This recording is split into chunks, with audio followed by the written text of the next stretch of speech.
حضرت ابو درداء رضی اللہ تعالی عنہ مدینۃ المنورہ سے چلے گئے تھے شام میں، تو وہاں کوئی شخص مدینۃ المنورہ کا ان کو ڈھونڈتے ڈھونڈتے جا پہنچا اور کہا کہ ابو درداء میں مدینۃ الرسول سے آیا ہوں، مجھے پتہ چلا کہ آپ کے پاس حضور کے فرامین ہیں، تو ایک فرمان سننے کے لیے اتنا لمبا سفر کاٹا ہے، یہاں رشتہ داری بھی نہیں ہے، کوئی تجارت بھی کرنے نہیں آیا، کسی سے ملنا بھی نہیں ہے، شہر دیکھنے کے شوق میں بھی نہیں آیا کہ میں دمشق دیکھا ہوں کیسا ہے، صرف ایک ہی غرض ہے میرے سینے میں،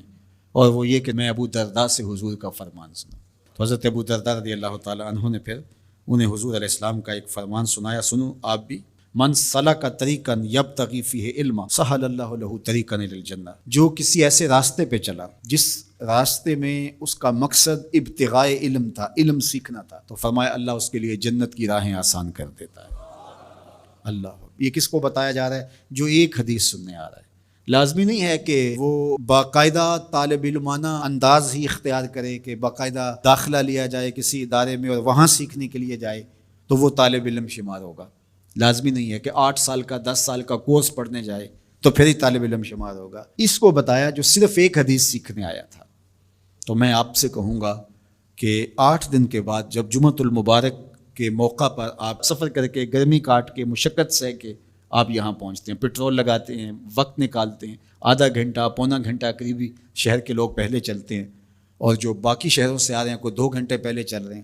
کچھ لوگ صبح سے چل رہے ہوتے ہیں، کچھ لوگ رات سے چل رہے ہوتے ہیں، کچھ لوگ رات آ کے ہمارے پاس مہمان خانے میں ٹھہرے ہوتے ہیں کہ صبح ہم نے نماز جمعہ پڑھ کے جانا ہے، دور دور سے لوگ آ رہے ہوتے ہیں۔ تو اس وقت طالب علم بن کے آیا کریں کہ ہم حضور علیہ السلام کے فرامین سیکھنے جا رہے ہیں، ہم قرآن مجید کی تفسیر سیکھنے جا رہے ہیں، ہم دین سیکھنے جا رہے ہیں۔ تو پھر آپ جب گھر سے چلیں گے تو جنت کی راہ پہ چل کے یہاں پہنچیں گے۔ اور دوسری بات، وَإِنَّ الْمَلَائِكَةَ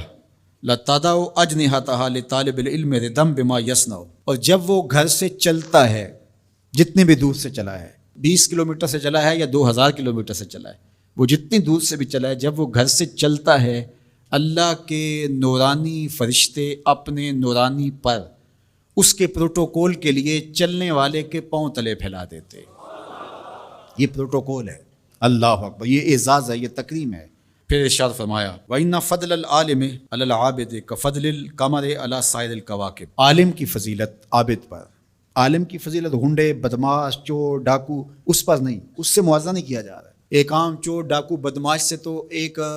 مسجد میں جھاڑو دینے والا بھی افضل ہے، اس سے موازنہ نہیں کیا جا رہا، بلکہ موازنہ کس سے کیا جا رہا ہے؟ جو تہجد گزار ہے، شب زندہ دار ہے، نوافل پڑھتا ہے، صلاۃ الاوابین، صلاۃ الاشراق، چاشت کی نماز، قرآن مجید کی تلاوت، رات کو عبادت، دن کو روزہ، معاملات میں محتاط، صرف عالم نہیں ہے،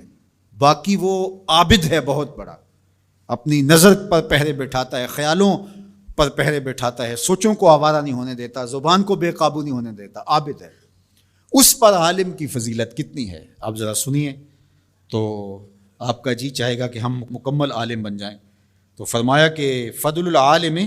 علی العابد کفضل القمر علی سائر الکواکب، عالم کی اس عابد پر، تہجد گزار پر فضیلت اس طرح ہے جس طرح 14ویں رات کے چمکتے ہوئے چاند کی فضیلت